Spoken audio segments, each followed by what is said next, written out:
Hi, everyone. Welcome to SBR Sports Picks. His name is Jimmy the Bag. My name is Peter Loshak. This is the Loshak in the Bag show for Thursday, December 14th. Jimmy the Bag and I both had a nice bounce back day yesterday. It was kind of a quirky day. Jim had to eat a loss in OT, and I had a bunch of got too cute situations where I had to eat some losses there, which is a little bit frustrating. But overall, it's a good sign when you have those kinds of situations happen, and you still have a nicely positive day. Jimmy the Bag yesterday, 9-5 overall, plus 5.2 units, including a 5-1 day in NBA, up 4 units. Jim clawing back, still not quite positive in NBA, but clawing back in a major way in NBA. I actually had a loser in NBA, 4-5 minus 1.3 units, and now I'm only a couple of units positive in NBA. So I may need Jimmy to tell me a story about how people can bounce back when they go down. Right? Obviously the ups and downs, man. We'll talk about that in a second. But we both had a great day in NHL. Nailed the Nashville game. Right? Nailed it. Very nicely done. And in college basketball, some ups and some downs, some wacky stuff. I got too cute. I'll go over all my just to get it out, just to vent a little bit, because it was a frustrating day for me. But the point is that overall, positive day for both of us. Big positive day for Jimmy the Bag, and it's nice when that happens, Jimmy the Bag, right? Very nice. I thought I was 6-1 in NBA. What were your picks? I had the Clippers money line plus 110. Yes. Full game under 212. Yes. So there's 2-0, and then I lost with the Pacers. You're probably thinking about the first half in the Houston game, which was a push. Oh, it was a push. Yes, that's right. Okay, I thought I got it. Oh, no. And actually, not only was it a push, but we got it early on in the morning when it was 112, and it went up to a 112.5 or 113 by the afternoon show. So if we had to take it in the afternoon show, it would have been 112.5 or 113, and it would have been a loss. Yet another example of why these half points do matter in the world of sports betting here at sportsbookreview.com. They do so much. It's funny that there's been a few times where I thought I had a different number, and I've been wrong every single time, and you'd be right. Oh, I'm very religious. I'm fucking a maniac when it comes to record keeping and line tracking and everything. That's part of why this show is so popular. You know what I'm saying? I think so. Because there's a lot of people who, if they're a little bit sloppy in their record keeping, that could benefit them, right? Maybe I make a mistake here or two, and instead of a negative sign. Oh, that was supposed to be a negative sign. I thought it was a positive. Oh, sorry about that. I'm actually down 4 units. I'm not up 4 units. Oh, my mistake. Sorry about that. You know what I'm saying? And they also only make some of those picks were official, some of them weren't. A lot of shenanigans, but I don't do shenanigans, which is why people appreciate it when they watch a show. It's also why sometimes we have to report some ugly shit in our record keeping, which I'm still positive on the year on everything, but cutting it close in the NBA. And just let me, before we will get to the show in a second, but in the NBA, you saw what happened yesterday, Jim? I thought I would get cute / slick. I gave Memphis on the first quarter. That one lost by a mile, but they covered. I gave Portland on the first quarter. That one lost, but they won outright. Even the Portland game, I gave it plus 8.5 on the first half. They lost that one, but then covered the full game. So I tried to get a little bit cute yesterday and got burned, Jim. In general, I get burned a lot more when I try to get cute than when I don't. You know what I'm saying? Yeah, but I mean, you're so positive in every sport. Yeah, that's unbelievably impressive. I'm so thankful that you gave me that inspirational talk. Yes. At that time, I was down 11.5 units. Yes, it can happen. All right, Larry, could you hook me up with a tablet so I can look at some of these comments, please? Thank you very much. Really appreciate it, Larry. All right, and you got the comments going there, Jim, right? I do. So you can save them because we're definitely going to make a fucking poster out of all this shit, and you're going to save them all. We're going to put them all on the poster, all the good ones, right, Jim? I will, and we already have some good ones. We already have some? Terreron wrote, Finland is back to see the mustache ice cream maker greatness. Oh, very nice. I love Finland. Would love to have a Finnish wife or girlfriend or citizenship, so if you can hook me up with any of that shit, really appreciate it, Jim. Save all these comments at some point, right? Sure. Okay. I also got, look, all right, we're going to get into 1 second, but look at this. I got my hip shirt on.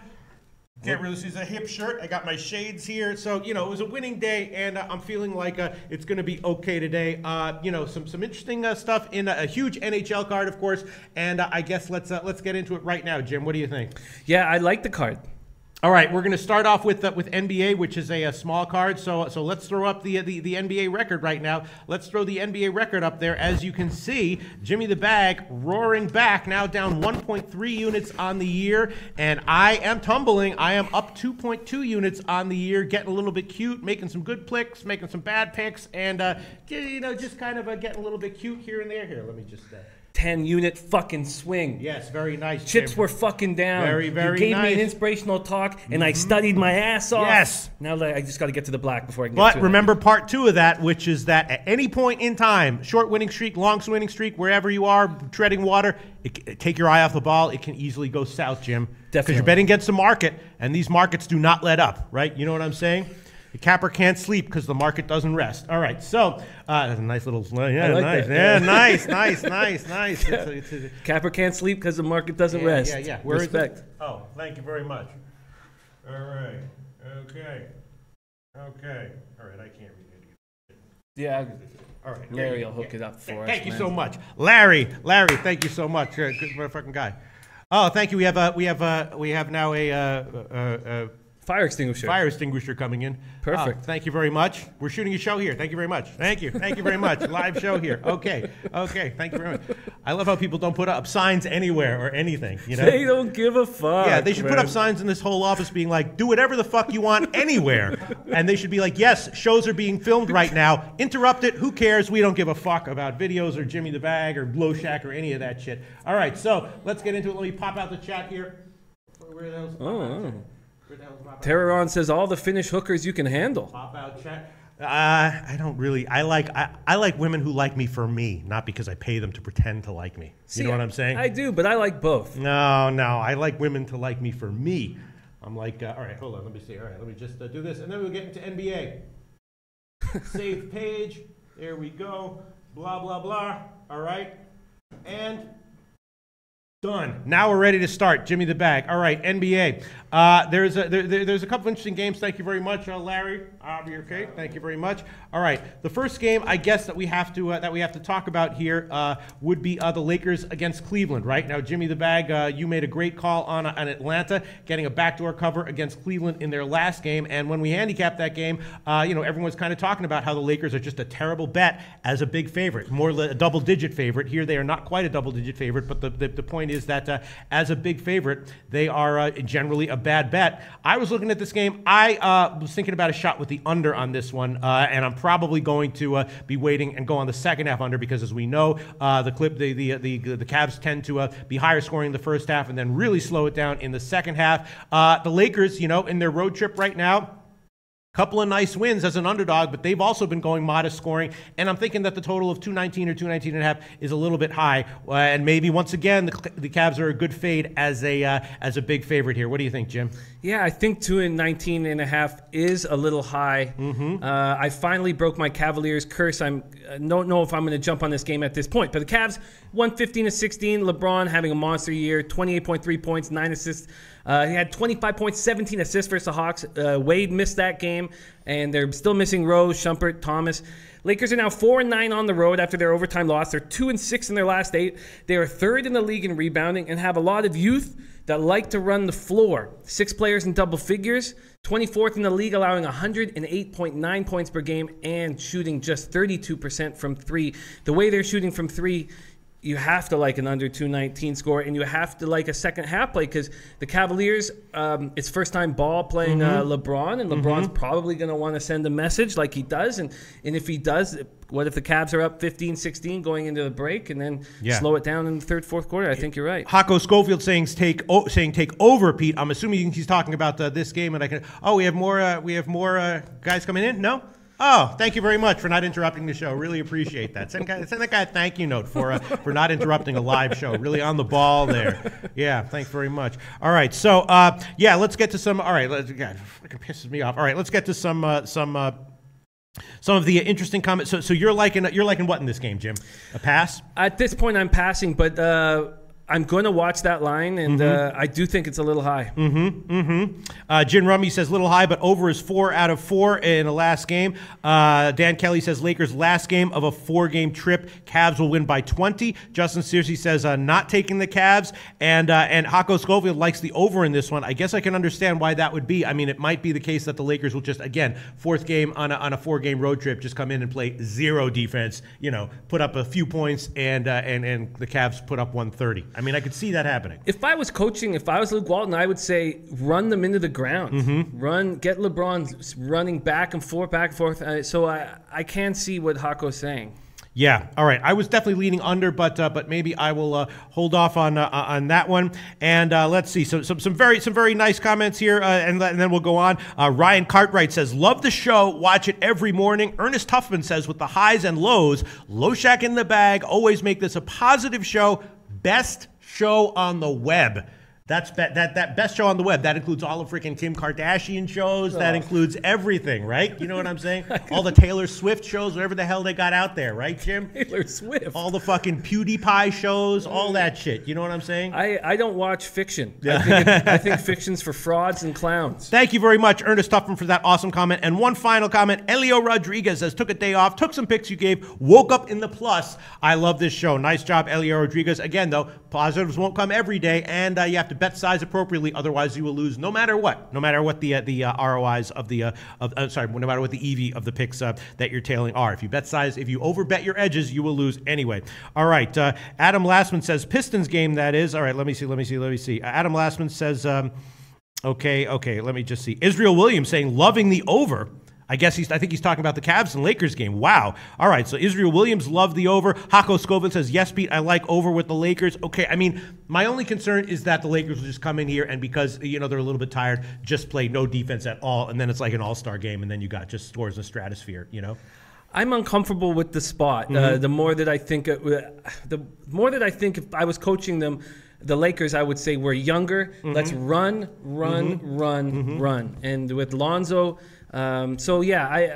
at this point, I'm comfortably staying away. Okay, Indris Ozolin says Lakers plus 9.5 and under 219.5. Lock it in. Okay, all right. Okay, a lot of people now comparing debating which is better, porn or our show. People are debating whether this show is better than porn or not. Depends what type of porn. Yeah. All right. Now let's get to another game. Of course, the big game on the card, right? Detroit's next game. What the hell is up with Detroit? Now, I was thinking, when I was handicapping this game, I was thinking I might go back to this losing well one more time and take a shot with Detroit at least early. And I also think we might see an over here. Some people were talking about how there's an undertrend in this series, which of course is true. But Atlanta, of course, as we know, very weak defensively coming off of the Cavs game. I'm not sure that they're going to come in here because they did play that one kind of close. I'm not sure they're going to try to ramp up the defensive intensity for this game. And, Detroit having so many problems offensively, now going up against a weak defensive team, this has got to be a game where they look to get it together and at least put up a bunch of points, if not get a cover, right, Jim, or no? You'd think so. I mean, Van Gundy called that 19-point loss at home one of the worst ones I've ever had as a coach. Tobias Harris scored 2 points on 0 for 7 shooting. How wrong was I about Reggie Jackson coming back and playing big? 14 points in his last 2 games, 4 for 19 shooting. I don't know. Tomor makes this point quite a bit, and it's a really important point and something I've been thinking about. And he mentioned this on my live show too. I think the hardest, and this is from Tomor, I think the hardest thing in the NBA is betting current form, not current record.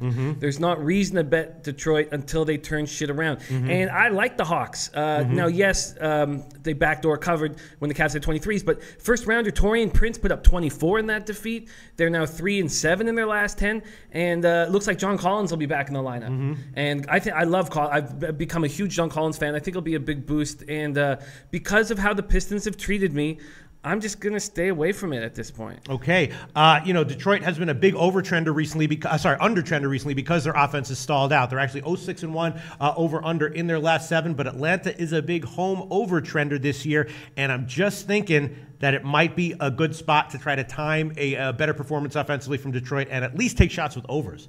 That's interesting. What's the number? What's the line at? Well, it's the total on the full game. It was 207 when I got it, and I did bet that one. Now I think it's only 207.5. You can't get any. The Greek does have 207.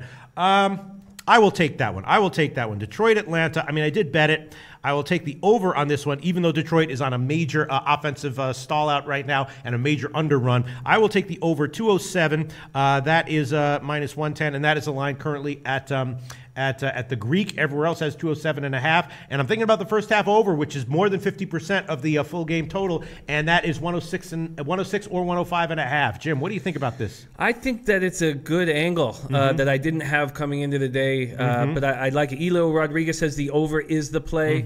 Brandon Cummings says Pistons are 9-3 against the spread last 12 games following against the spread loss. 8-3 against the spread last 11 after allowing 100 points or more in their previous game. Yeah, but they're also totally playing like shit for their last 7. You know what I'm saying? Justin seriously says that, yeah, Detroit is in trouble. Almost want to take Atlanta money line. Vishnu A says, I'm taking the Atlanta money line. Osman No Man says, it hurts to find that you failed the test knowing that you gave your best. Yeah, man, another great line. I think he's just doing this shit off the dome. I think he's just coming up with this shit off the head top. You know what I'm saying? Just freestyling on the Jimmy on the Loshak in the Bag show. Love it. Remo says in order: porn, this show, animal attacks, Three's Company, TV bloopers. Oh, I'm saving all these comments. Yeah. And here we go. James Pomeroy says midget MILF BBW porn better than this show, which is better than all other porn. I was actually watching some what's that word amputee porn the other. It was fucking.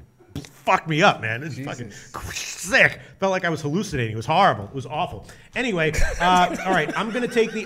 What do you think about the first half over? What do you think? What do I think about amputee porn? Is the real question. God. What do I think of the first half over? I think you're on the right track. I think the angle makes sense, and I did not know what to do with this game when I studied it this morning. I knew that I wasn't going to bet on the Pistons after what they did to me, but then I didn't want to let that recency bias affect me, so I was trying to stay away from that. But that is an angle that I'm going to think about longer today, and maybe might put that on in the. The big question is just this. All right, now let's stop talking about fucking midget porn for a second. Let's talk about a serious handicapping question here. Detroit's offensive issues, are those illusory? Are they going to, because in the beginning of the year when Houston was having offensive issues, we were like definitely guaranteed, take it to the bank. They're going to fix those offensive issues in a big way. Detroit, do they have the weapons on offense that are very likely to turn it around at some point, if not tonight? Well, Tolmore had another great point here, and I said in the beginning of the year that Reggie Jackson is the difference maker on this team. If he's an elite scorer, that's what they need. They need a closer. They need an elite scorer. And Tolmore says here, he says, Reggie Jackson has had chronic injuries the last couple of years. If he's not healthy, they have no one to run the offense. And Avery Bradley, whom I love, he's an on-the-ball defensive presence. He's an on-the-ball defender and one of the best in the league, maybe the best in the league. And it's not his scoring that I like. And when you talk about Drummond, you talk about a big rim protector. You got all these guys, Tobias Harris. If Tobias Harris and Reggie Jackson aren't scoring, this team will lose and lose and lose. Shit, so I'm not going to take Detroit here, but I think I'm taking the overs just because Atlanta can be so vulnerable defensively, and I'm thinking if there's any game where Detroit puts together offensively, it's going to be here against Atlanta, coming back home off of a high-scoring game against Cleveland. Atlanta's not going to, after the Cleveland game, they're not going to be like, all right, guys, let's fix our defensive issues right now. They're going to come back and be like, all right, that wasn't that bad. Now we're playing kind of a weak team. Let's try to outscore this team, right?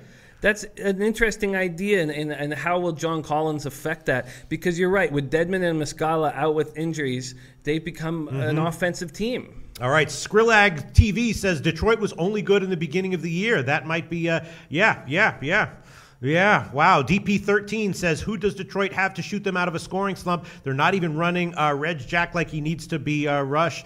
Ish Smith blows. So maybe the Atlanta team total over is the way to go here. Let me just look at what that would be. That would not be a high line at all. The Atlanta team total over right now, it would be just 101.5. Wow, and Jim Rummy says, take the over, Jim. 7 out of the last 7 went over.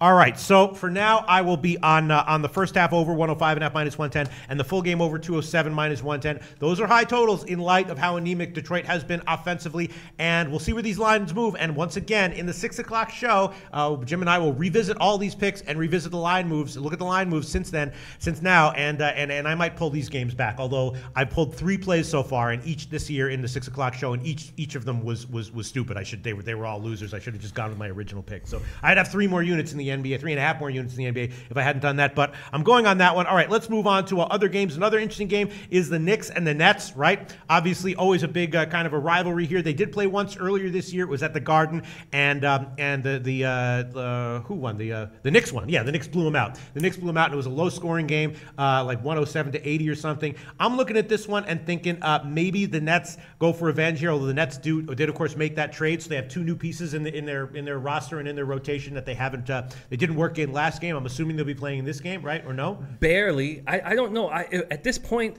I would give them a few minutes a game. I mean, what the Nets are doing is rolling. They're 5-3 in their last 8. They're defending. Yes. That's what they weren't doing at the beginning of the year. Yes. They're allowing just 100.9 a game over those last 8. That's 9.7 below their 9.7 points below their season average. They held the Wizards to 20 points in the fourth. Held Bradley Beal to 3 points in the fourth quarter. They're defending the perimeter. They held the Wizards to just 4 for 22 from 3. And I keep saying it. I love their 1 through 4. Dinwiddie, Crabbe, Carroll, Hollis, Jefferson. They give you a little bit of everything. So Porzingis is the only guy that's, you'd obviously have to be very concerned about. He put up 37 versus the Lakers. It was the first time in NBA history that a player scored at least 30 points, 5 blocks, 11 boards, and 5 threes. They're 8-2 when he scores 30. Yeah. So, Jim, you had a great call on the Nets in their last game as an underdog, winning outright against Washington. And you were mentioning there that they're playing well and defending. So you would think that maybe they're on an ATS run and an under run, which they are. The Nets are now 10-2 ATS over their last 12 and under in 7 out of their last 8. So I was thinking that those trends are fundamental. I was more strongly leaning to the under and also thinking about a shot with Brooklyn minus the points. What do you think? I'm taking a shot with Brooklyn minus the points. But I think you were right to really not believe Cantor. He got a double-double. Right. Come on, man. The guy was like, he's in a wheelchair. Come on, man. These are professional athletes. They're using any angle they can. You know what I mean? No, it was very because I bought it. The story was stupid of me buying it, and then you kept saying that you didn't. In that, and you didn't were Michael right. Jordan used to do that? Didn't he walk around limping all over the court trying to make people? Someone did that. I think it was Michael Jordan, right? Who did that? Makes sense. Jordan's always playing head games. Yeah. But I mean, so one side of this is that the Knicks are 1-8 on the road. Is this a road game? No. I mean, no. It's unless you factor in ref bias, then it is. But if you're factoring in travel, then no. And the home court, there won't be more Nets fans than Knicks fans. Right. But if you're factoring in ref bias, which I've seen studies that have indicated that referee bias is the entirety. It's certainly in baseball is the entirety of a home field advantage, and that it is also the case in NBA. I've just seen some interesting studies on that. So if that's the case, then yes, it's a home game. Well, I'm going to take the Nets. I like their basketball team, and Tomor again says great spot for Nets. Knicks without Hardaway, and they don't look good without Hardaway. They need. Another option, another scoring option than Porzingis. All right, well, the line is split right now. It's 1, 1.5, or 2. And we can give you Bet365's line, -1, -110. The Nets -1, -110. And I was also thinking about the under. Now, with Cantor in there, I guess maybe that makes me like a little bit less. But what do you think about the under here, Jim? Interesting. 214, and it's going down. Yeah, it's actually 213 or 212.5 right now. Wow. What do you think? Yes, yeah, I mean, do we believe that the Nets are changing their team? I mean, Kenny Atkinson claims that that's what he wants them to do. So I like it. I'm not going to take it yet, but I'm certainly going to be thinking about it. I will go on that one. Under 213, -102, and I'm looking at the first half total here as well. It's 109, which is up there. I might take these back by 6 o'clock in the 6 o'clock show, but I will take that one as well. The first half under 109, which is -106 right now at Pinnacle. So I'm on the Nets game under 213 -102 in the first half, under 109 -106. Jim is on the Nets -1 -110, and I'm thinking maybe about going that on that one with you. You just like the Nets here as a quality team, right, Jim? I just like the Nets. I love Dinwiddie, Crabbe, Carroll, Hollis, Jefferson. They can do so much because they're good defenders. They have length. They hit threes. They can fast break. I don't want to see. I don't want to see all the guys who are injured. I don't want to see them back. Yeah. Oh, wow. A lot of, okay, so here, let's see. Dominique Hughes says game over. Elio Rodriguez says don't bet the over, guys. Yeah, I took the under. Let's see. Elio Rodriguez says good play, Pete. Kale Reeves says Melo sucks dick. Okay. Vishnu A says I'm holding off on the Nets in the New York game. And Adalberto Carmona Martinez says the home team is 8-2 ATS in the last 10 head-to-head meetings. And that makes some sense to me. I guess Eric Nisbet says I'm all over the Nets. I'm just a little bit, Bookie Crusher says Nets 9-1 against ATS against teams with a winning record. Shane Griffiths likes the Knicks money line. All right. Yes. Brendan Cummings. The Knicks don't have much depth. I guess that's true. All right. I'll go on it with you for now. Once again, for now, I'll take Brooklyn -1, -110. That is the line right now at Bet365, and I might adjust some of these plays in the 6 o'clock show, but as of right now, I will throw that one on there as well. Okay, let's move on to another interesting game, Sacramento against Minnesota. Sacramento been doing great ATS, Jim. They sure Not have. an awesome team, and Minnesota, very, very iffy, very up and down, right? They have stretches of, 8 minutes or a quarter and a half where they look like a legit, high level playoff team, and other times where their inexperience just shows and they just fail. Now they're giving a ton of points to Sacramento, who has been good ATS, and you had a great read on Sacramento's totals tendencies in their last game. You liked the under against Phoenix, and that one did cash. Minnesota's kind of a pissed off team here. I'm sort of thinking that because of the low total, again, this one might be worth a shot on the over or the first half over. And as far as the spread's concerned, I mean, I don't know. I got to be thinking, don't overthink it. It's just Minnesota once again probably giving a few too many points, even though they are in a spot where they're kind of pissed and looking for a bounce back, right? Yeah, I think this is a really okay. Well, first off, two players on the Kings, Zach Randolph and George Hill, have made money for me hitting unders for 2 or 3 years. And now they're on the same team. And then we have the Wolves on a back-to-back. They held a 7-point fourth quarter lead, and of course they lost it again. You can't trust this Wolves team. The Sixers turned the ball over 24 times compared to just 10 by the Wolves, and Minnesota was done in by their terrible shooting. They went 5 for 29 from 3. Wiggins continues to disappoint. Butler put up 38. Wiggins goes 8 for 24 from the field, 1 for 7 from 3. He's now shooting 29.3% from 3. I mean, if he ever gets it going, this 16 and 12 team will be very good. I like the under here. The Kings have won 2 of 3 in their 99-92 win at home over the Suns. Randolph stepped up in a big way. 11 of his 17 points in the fourth. They're the lowest scoring team in the NBA. George Hill is a big difference maker. Played terribly all year. Just 9.3 points, 3.1 boards, 2.5 assists. He put up 18 points, 7 boards, 3 assists, 3 steals in his return to the starting lineup. He's going to be back in the starting lineup. I like the under here. I wish it was a little higher. Yeah, we have some interesting points about trends and being built into the line moves or not. The under right now is 203 or 203.5. Heritage and Bookmaker both have 203.5, Jim. Yeah, let's see. Anyone else liking that as much as I am? No. I was just thinking, obviously, Sacramento's a very strong under-trending team, and Minnesota can be too. But I was thinking that because Minnesota, and Tomorino said that Sacramento's absolute trash on the road, which is true. So maybe their defensive intensity takes a little bit of a step down here. And I was thinking that Minnesota comes out on fire and might be a good bet on the first half over, not necessarily the full game, but the first half over. And you know what? I will take that one. I will take the first half over in the Sacramento Minnesota game. That is 103 across the board. Minus 102 are the odds at Pinnacle. So I will take the Minnesota first half over 103 minus 102. I know what Sacramento likes to do. That might be a bad play, Jim. Obviously, they're in general a strong under-trending team, and you were dead on with their last game, calling the under in the Phoenix game. Yeah, sorry, I said they were on a back-to-back. That game was on Tuesday against the Sixers. The more I broke it down, the less comfortable I am with the under now. I came in thinking that was going to be my play, and now I'm concerned. Okay, let's get to some comments here, because sometimes these comments can really clarify things for us. Let's see. Elio Rodriguez says, "Yeah, Jimmy, it's over at least first half. That's what I'm thinking." Donald Trump says, "Here we have it. Pick of the night. Sacramento plus 10 is the best bet of the night." It does feel like just one way or another, Minnesota should not really be a big favorite to anyone because they just disappear at times, and any NBA team is going to be able to come back, right? You can't have faith in this basketball team right now. Tomor says Thibodeau is garbage. Minnesota should play up-tempo. They don't have good enough shooting to be a great half-court team.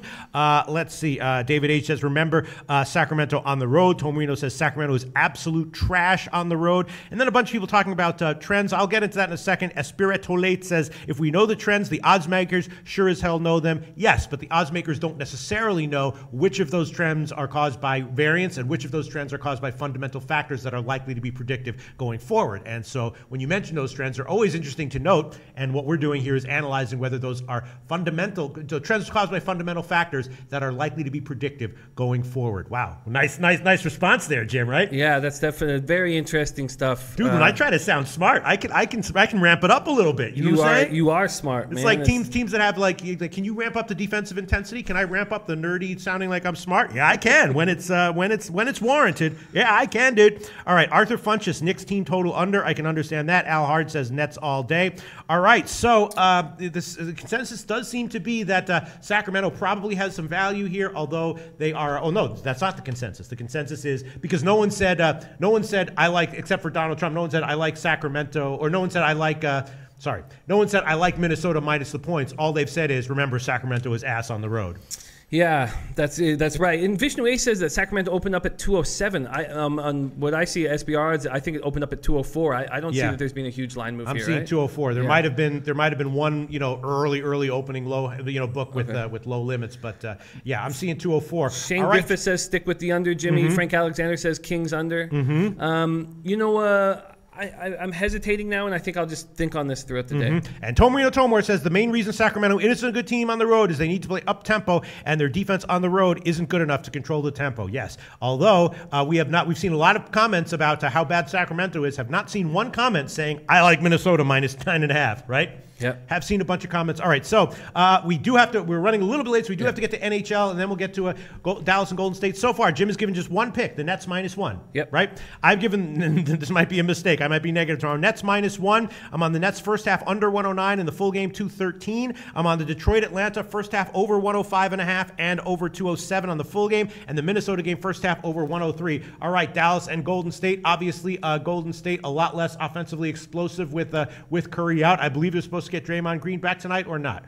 He's still questionable at this point, and Young and Pachula are going to be out most likely, but Green is questionable as far as I know. And Dallas, of course, absolutely rolling ATS. I don't have the ATS numbers here, but they are rolling. Of course, they beat the Spurs as a home dog last time out. So Dallas clearly is at least your first thought would be, sure, I'll take them against anyone getting double digits right now, right? No, no, I'm not. Yes, it was very impressive. J.J. Barea and Yogi Ferrell had huge games. Can we expect that going forward? Possibly. They're character guys. Barea went off for 16 points, 6 boards, 6 assists. Ferrell had 16 points and 8 boards. The Mavs, okay, here's the thing. Mavs committed just 6 turnovers in that game. I find this difficult to believe. Now, Harrison Barnes is going back to Oakland. So he scored 25 points both times he's done that. The Warriors came home off that 6-0 road trip. They were very well rested, playing only twice this week. The Warriors have defeated the Mavs 7 straight times with an 18.7-point average margin of defeat. My instinct here and my official pick is, and I'm even pleased that this line has gone up. It doesn't scare me. I'm going to take the under here. I don't believe that these teams I don't think the Mavericks are capable of putting up big points. I think that they're going to want to try and control the pace, as difficult as that might be. But I think Barea, 33-year-old point guard, he's a smart guy.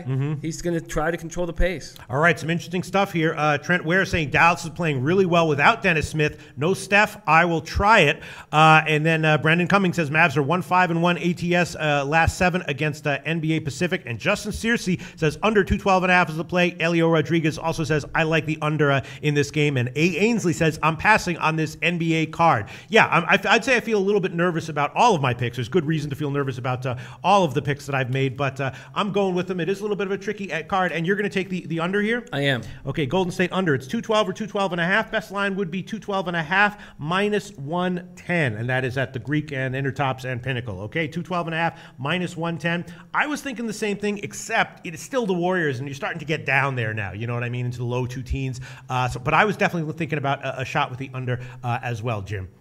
Yeah, I like it. I like it. The Warriors have not been scoring enormous amounts of points without Steph, and I feel comfortable here. Shane Griffiths says Warriors game under. I'm with Jimmy on that one. Frank Alexander says Golden State under 212.5. Yeah, I'm definitely leaning that way. And then let's see. Tomorio Tomor says betting against teams like Boston and Golden State at home is just not positive EV long term. Looks like a flat spot for Golden State, but Dallas is an up-tempo team that can't defend. What do you think about that, Jim?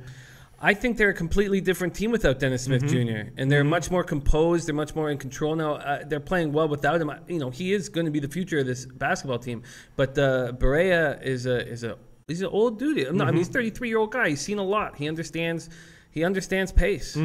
All right, let's move on. We broke the hell down out of those games. We have a massive NHL card. Now, of course, we have to talk about NFL today. Again, Jim's on the Golden State under 212.5, Brooklyn -1. I'm on Brooklyn -1. The first half under in that game, 109. The full game under 213. I'm on the Detroit Atlanta first half over 105.5, and the full game over 207. And the Minnesota game first half over 103 -102. All right, let's move on to NHL. Jimmy the Bag. Despite the fact that I have gotten burned giving my official picks on those first half totals this year in NHL, I'm still doing pretty well. Let's throw the NHL record up there. My record, Jimmy the Bag in NHL, 90-79, average line of +101. That's up 12.5 units, plus 6.7% ROI. And Jim, you recently took a turn where you just started taking huge underdogs one after another.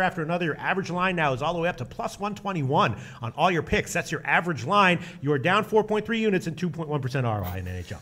I'm going to get it back. Yes, I do believe you can. My goal is to hit the black in both NBA and NHL. I think about it nonstop. All right, so we got a massive friggin' card. I don't even know where to start. Jim, why don't we start with you? What do you like here? I'm going to take the Islanders on the money line. Both teams are coming off bad losses. The Islanders lost 5-2 last night at home to the Stars. They are 2-4-1 in their last 7, but are just 2 points out of first in the Metro. Halak got lit up for 5 goals, was pulled last night. I'm not entirely sure who Doug Weight is going to have starting this evening.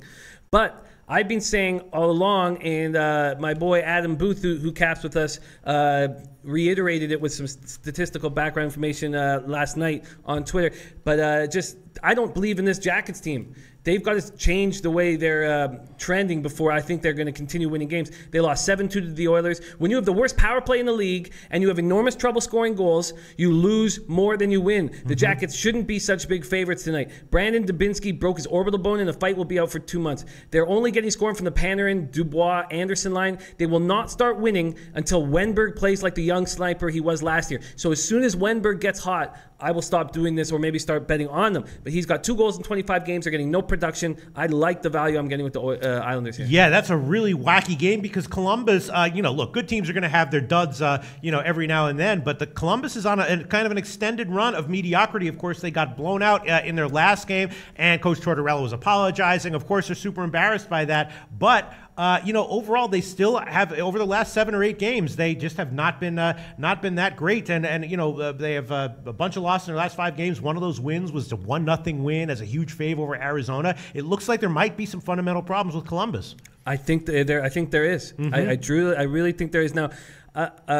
Sorry, that's the wrong line. What am I getting now on the money line? All right, so the best line would be +156. Oh, I think that's a great spot. Yeah. I really do. I think I'm getting value there. And you're not concerned that if there's ever a game where Columbus has to be pissed off and looking for a bounce back, it's this one. They got blown the fuck out in the last game. I really dislike Tortorella, and I dislike the way he coaches and the way he calls people out constantly, and you're always worried about where you stand. That's got to weigh on these players. Yes. Atkinson just signs his $42 million contract. Now he's watching from the press box. I don't like Tortorella. I hated the way he coached the Canucks, and I think the Jackets are going to. I think we're going to have value betting against them. Okay, Jim's going to take the Islanders money line +156. That might wind up being a very, very shrewd angle there, Jimmy the Bag. All right, let me just find other games that I was thinking about taking. I guess. Let's talk about the Pitt Vegas game. That's definitely an interesting one, right? Obviously, because Marc-Andre Fleury has recently returned for Vegas. Of course, he used to be the goalie for Pittsburgh. Now Pittsburgh heads into Vegas, and as we know, Vegas, just a team that has been doing well in general and particularly well at home.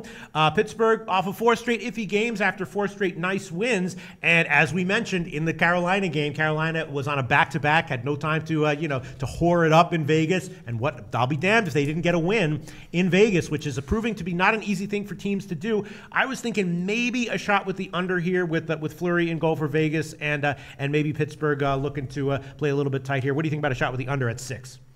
I don't know. I think the Penguins are going to take this game very seriously, and the Golden Knights are going to take this game very seriously. I think that I'm going to start making money betting against the Golden Knights, and I'm going to do that here. I'm taking the Penguins on the money line here. The Knights have had their 4-game winning streak snapped by Carolina in Marc-Andre Fleury's first start back, but the Vegas win-loss record simply does not match their team stats.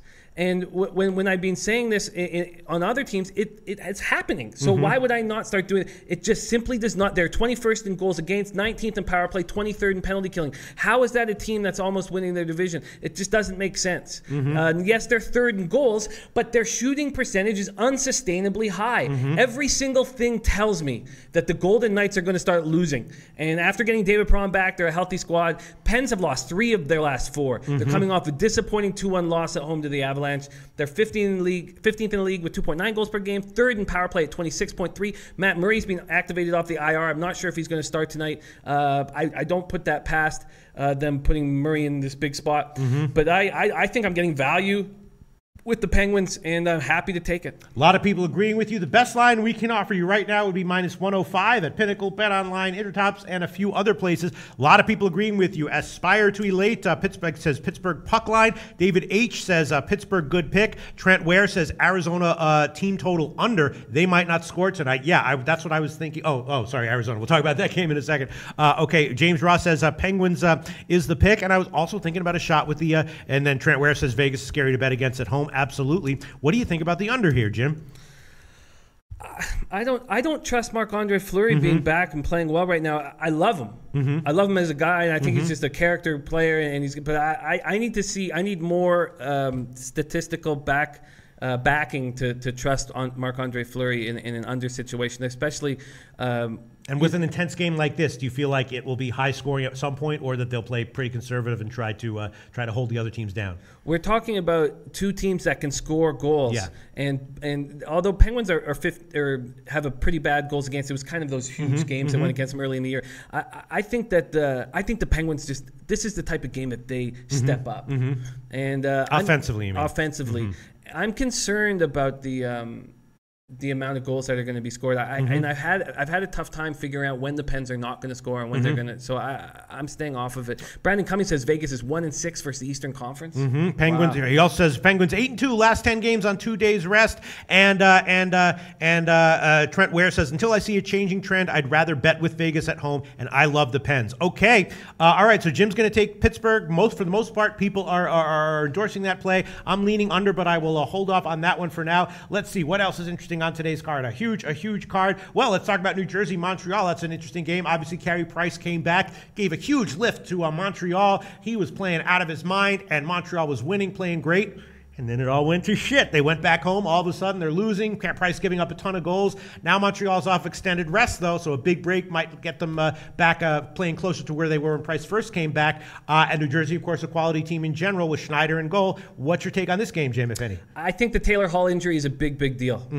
He scored 2 goals in that 5-1 victory at home that snapped the Kings' 8-game winning streak. Having the offense helps so much because I think Corey Schneider is just an incredible goalie. 2.64 goals against, average 920 save percentage. The Devils' special teams have been really good all year. That's a big deal for me when I back hockey teams. They're 9th in power play at 20.4%, 9th in penalty killing at 82.7%. The Habs have been off since that 6-2 loss versus the Oilers where Carey Price got pulled. They've lost 3 straight since that 10-1 win over the Wings, and their special teams have held them back all year. 20th in power play at 17.8%, 25th in penalty killing at 77.7%.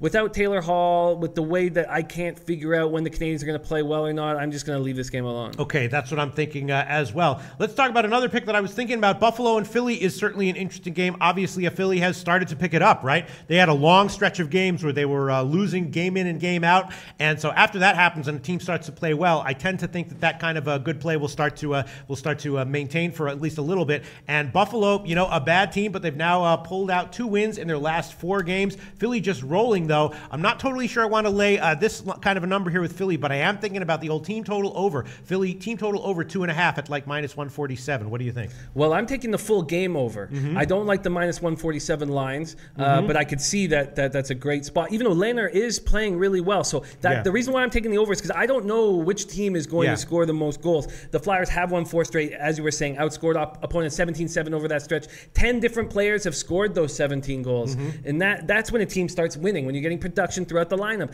they've only been shorthanded 7 times over those 4 games. So they're playing smart. Claude Giroux said that 3-game sweep of Western Canada changed the identity of the team. Sabres have registered at least a point in 4 straight. Sabres still rank last in goals at 2.16. Eichel has to change that. Lehner has been playing better of late, but his numbers are still bad. 41st in goals against at 2.87, 38th in save percentage at 9.11. I believe those numbers will improve, but I like the over here. All right, it's a 5.5 plus 124 right now. The line does seem to be headed down. I love it. But so you like Lehner, and you don't necessarily like the Philly team total over them. I'm not entirely sure. Both these teams are playing well, and I like the Flyers' offense, but I am expecting the Sabres' offense to start scoring, and of course it hasn't happened. They did have a 3-0 lead last out, and I had the over on that game too. That was against the Senators. I think that we're going to find a spot where Sabres can start giving us value. Now, I know I've lost on them this year, and part of the reason why I'm in the red overall in NHL. But I just think this over 5.5 at this plus number is a great spot. Okay, Jim, we gotta keep it up. We're running a little bit late. What else do you like from the NHL card? I'm going to take the Wild this evening, and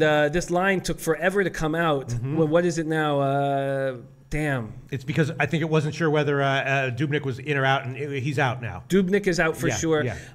And so I did some research on Alex Stalock because I didn't know that much about him. He comes in to take over the goalie duties, and he takes on the team that let him go in 2016, but I don't think he cares much. It was just a few months. Stalock was drafted in the 4th round, 2005, out of the U.S. National Team Development Program. He's just 6 feet tall, and you have to excel. You have to be a superstar to get noticed growing up when you're just 6 feet tall as a goaltender. He spent 11 years in the Sharks organization, became the backup after 9 seasons, had that great season in 2013, 12-5-2, 1.87 goals against, 932 save percentage, and then 2014 his numbers got worse, 2015 they got worse than that, and then he was traded. And then last year he was the #1 goalie for the Iowa Wild, and he had a great season. And he's been okay, just okay, 2.93 goals against average, 907 save percentage, but now he knows he's going to be playing every night. And we've talked about how that really helps the mentality of a goaltender. In previous years, the Wild were a great team to play behind. Now they're just average. Their defense isn't that good, but they're getting Jared Spurgeon back. I expect him to be back today. He might not. Wild are 9-3-2 at home. Austin Matthews remains out of the lineup. The Leafs are coming off a 4-2 loss at Philly. I said that Matthews at first, they're going to play okay without him, and slowly it's going to grind them. And it's grinding them here, and I'm taking Wild on the money line. On the money line, it's the best line now would be -115 at the Greek and Intertops. And I actually jumped on the under when it was 6, and I was all raring to give it in this show, but now 6 is gone. It's only 5.5, and I like that one a lot less than at 6. I jumped on it at 6 -120, Jim. Got a great line on that one. Sure now it's did. 5.5. What do you think about the under at 5.5? I never know. I think it's still an okay play, but 6 was the spot to get it at. I think the Wild are going to be good defensively, but I still see them as they were the last couple of years, and they're not that team anymore. They're not that good defensively anymore. Okay, what else are you liking, Jim? I have, well, let's talk about this game because everybody seems to be thinking this is a low-hanging fruit. Lightning versus Coyotes, the best versus the worst. The Lightning have won 5 straight. Vasilevsky's playing like a Vezina winner. He's 8-0-0 versus the Western Conference. Stamkos and Kucherov are tied for the league leading points.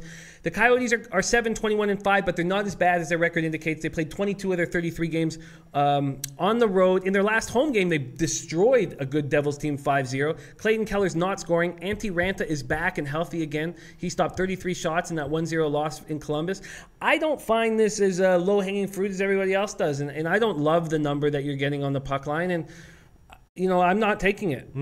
I was thinking about a shot with the under on this one. Someone else mentioned earlier that Arizona on the team total under might be a good play, and that is actually not too bad. It's 2.5 -108 right now at Pinnacle, and I feel like it will be one of these 4-0, 4-1, maybe 5-0 games where the under might be worth the play, and Arizona is going to be a good play on the team total under. What do you think about that analysis, Jim? I think that's an interesting analysis, but I mean, wouldn't you take the puck line for the Lightning? If Yeah, you would, but just in case. Maybe Arizona wins at 3-2 or 2-1 or something like that. I don't know. I'm just thinking about an under, Jim. What do you think about it?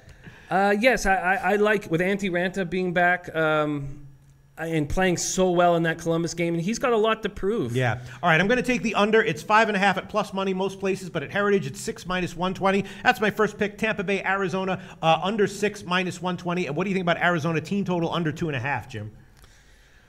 What's the number you're getting at? 2.5 -108. Oh, wow. I think the Coyotes are going to come out and play better than people expect tonight. So I don't know. I'd be hesitant. Okay, let's see. Other games. What other games are you looking at here, Jim? Well, there's some interesting spots for sure. The Predators and the Oilers is an interesting spot. I've decided to stay off of it. Oilers just came back from an excellent 3-game road trip. They lit up both Price and Bobrovsky and got them yanked. They lost 1-0 to the Leafs, but outshot them 41-23, hit 4 posts. McDavid's healthy again. Maybe that was the big problem. Everybody kept saying he was sick, and he kept being sick. He was sick and sick for weeks.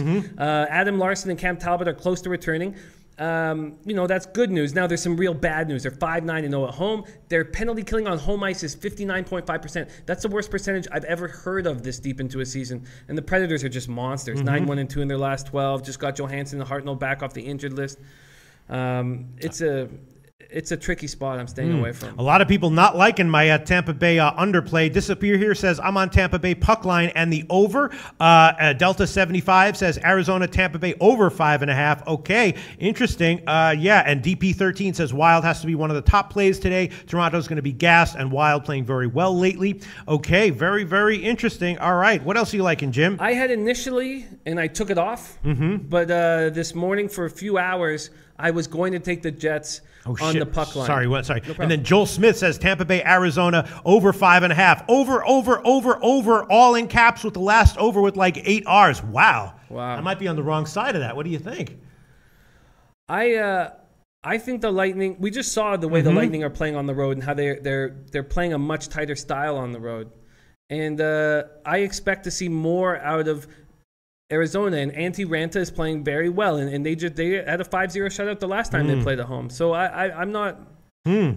It's a tricky spot. Okay, well I am on the under 6, not 5.5, and I probably would pass on it if it was 5.5, just like I did so far on the Minnesota game. DP13 says Calgary not allowing very many goals over last 4 games, and San Jose terrible goalie between the pipes. Flames for an easy win. What do you think about that analysis, Jim? Flames for an easy win. Let me get to my notes on the Flames game. I like the way the Flames are playing only because Sam Bennett is stepping up finally, and we've been waiting for Sam Bennett to step up for so long because they're a one-line team, and one-line teams don't succeed in the NHL or rarely succeed in the NHL. Flames have recorded points in each of their last 4 games, and they're coming off that tough 2-1 shootout loss. But the Sharks are also coming off an overtime loss that is actually better than it sounds because they were down 3-0 at home and came back to lose 4-3 in overtime. And they're getting Jonas Donskoy back. And that's a big deal for a team that's 25th in the league at 2.7 goals per game. I don't trust this Flames team very much right now. Okay, and I was thinking about an under on that one and maybe a first period under. What do you think, Jim? Although the San Jose has been scoring a bit more recently. They have, because they were last in the league, right? And now they've gone up to 25th in the league at 2.7 goals per game. And they're getting Donskoy back. The ice is better in Canada. I mean, it's cold outside. And I still think the Sharks are going to trend low scoring. Okay. Another game I was thinking about, Florida plays Colorado. Obviously, 2 bad teams here, but they played recently in Florida. Colorado got a big high-scoring win. I'm thinking that Florida maybe wants to come back here and get a little bit of revenge, and maybe Florida, as an underdog on the alternative puck line, might be worth a play. What do you think about that analysis, Jim? I think that's good analysis. What do you get on the alternative puck line? Well, the alternative puck line at -1.5 for Florida would be oh, shit, it's actually +1.5. Are they the, let me see. Let me just check what the puck line is for Florida here. Oh, okay. It's not an alternative puck line anymore. I guess they're not an underdog anymore. Shit. Wow. It would be plus 257 at Pinnacle would be the puck line right now. Wow. Yes, actually, sorry, I shouldn't say wow. I knew that Florida had become the favorite this morning, and if they were a dog, I probably would have jumped on it. Yes, Avalanche beat up the Panthers 7-3 in Sunrise on Saturday night. In that game, the Panthers actually outchanced the Avs. So if you're just looking at the score, you think, wow, I mean, and both teams will be playing their 3rd game in 4 nights. Whenever both teams are playing their 3rd game in 4 nights, there's more volatility. The Avalanche are 8-2-1 at the Pepsi Center, have now lost 3 straight there. Losing second-line center Adam Kerfoot is a big loss. Now, he's just day-to-day and should be back soon. With Luongo hurt, James Reimer will continue to get the bulk of starts. This will be their 3rd game for the Panthers on a 5-game road trip. They've looked really good so far. They beat Detroit in overtime and then lost to the Blackhawks in overtime in a game they should have won. Other than Luongo out, the Panthers are healthier than they've been all year. I definitely lean Panthers here. All right, so I wish I was getting a better line, but I will take Florida on the -1 line. The money line part of that will be -110, and the puck line part of that plus 257. I was expecting to get maybe like plus 108 on the money line and then maybe like a -300 on the alternative puck line, but that is not going to be the case. -110 and plus 257. Then let's just quickly talk about Chicago-Winnipeg, and then let's move on to the NFL game. game. Sure. A pretty low line for Winnipeg here. Obviously, Chicago's been playing well with Crawford back, playing a lot better recently, but we recently saw what happened with Montreal, right? The big goalie comes back. They play great for a few games, great defensively, and then things start to tail off after a few games. And Winnipeg, obviously, playing great. Big overtrender at home. Will maybe Crawford give up some goals here? Maybe Winnipeg -1 is worth a play. I initially had Jets -1.5. That was my plan. And I've stepped off because I never know how the Blackhawks are going to play, and their stats are confusing this year. They won 3 straight, have not looked good doing it. They barely beat the Coyotes, Sabres, and Panthers. They continue to show that they're having trouble scoring on their power. Power play is terrible, ranked 29th in the league at 15.2%. They've connected on 2 of their last 30. Their second leading scorer is 19-year-old Alex DeBrincat. You know his nickname is Kitty. Jets are coming off an easy 5-1 win over the Canucks after 3 straight road losses, and Canucks are really easy to beat right now. So that's what stopped me. I just think that was not an example of how the Jets are playing right now. Dustin Byfuglien's out with a lower body injury. That probably hurts, even though they have a good record without him. The Jets' offense has looked good all year. Ton of weapons.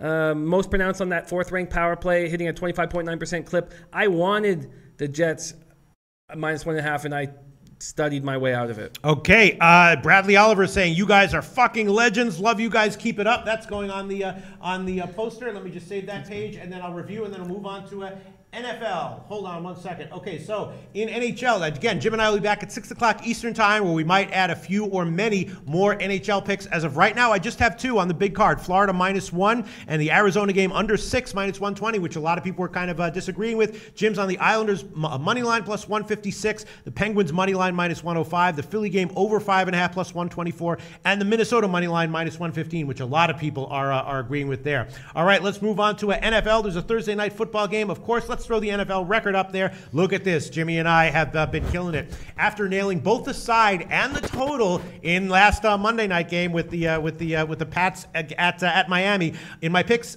this year in this show, I'm now 20-11 in NFL, +7.5 units, +22% ROI. And Jim, after kicking ass once again last week, is 33-21, up 10.7 units and up 18.2% ROI in the NFL. Very, very, very, very, very nicely done, Jim.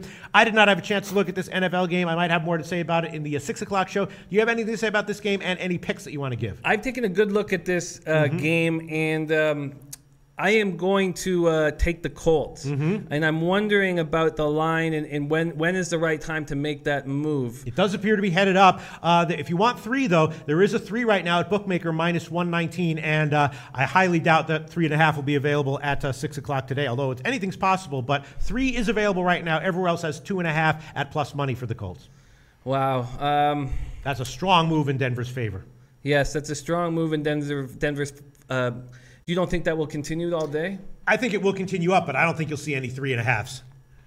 I'm going to hold off on making it, but let's talk about it quickly. Broncos travel on a short week, always difficult, and then you balance that off with the Colts going through this snow game that takes a lot out of you.